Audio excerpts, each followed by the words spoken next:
In Dubai, there's a lot of beautiful women, lots of different nationalities, and then quite a lot of them are doing some shady stuff. Of course, yeah. And I think some guys are aware of it, but a lot of guys, particularly me when I first moved here, I couldn't believe it. Yeah, but you need to have an eye for it. And now that, and when you first moved here, you were not the man you are today. No. Not 3 years ago, I was not the man that I am today. It's just a natural progression of being a man. But you learn, now that you have some more money and some more status, you learn how to spot signs. For me, it's incredibly easy, but again, I have money. For a lot of young guys, they'll see girls in Dubai at a dinner table with 4 of their girlfriends and, you know, having fun in Dubai or whatever. They'll see them standing on some little boat. They'll see them at this beach, at this club, and they don't think anything of it.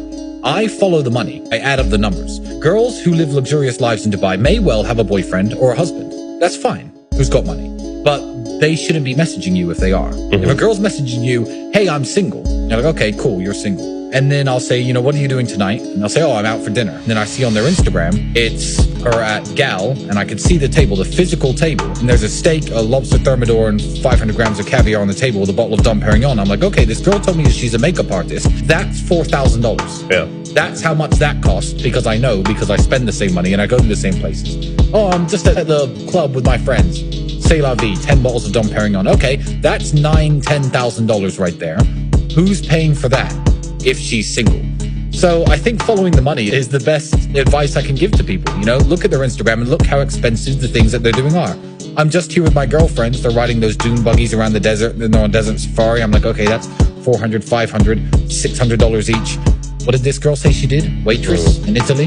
Like, you just have to understand that, you know, the money doesn't come from nowhere and the lifestyle doesn't come from nowhere. The funny thing is, when they say they're with their friends, and they're not actually posting their friends half the time. Yes, it's always very close-up shots of the dinner, maybe a little shot from the boat. Yeah.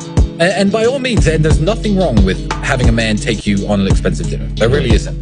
But you just have to be able to tell the difference, the nuanced differences between what they're doing. So if a girl's here on vacation and she takes a picture of a $4,000 dinner, fine. Maybe some rich man's taking her out. Maybe I took her out.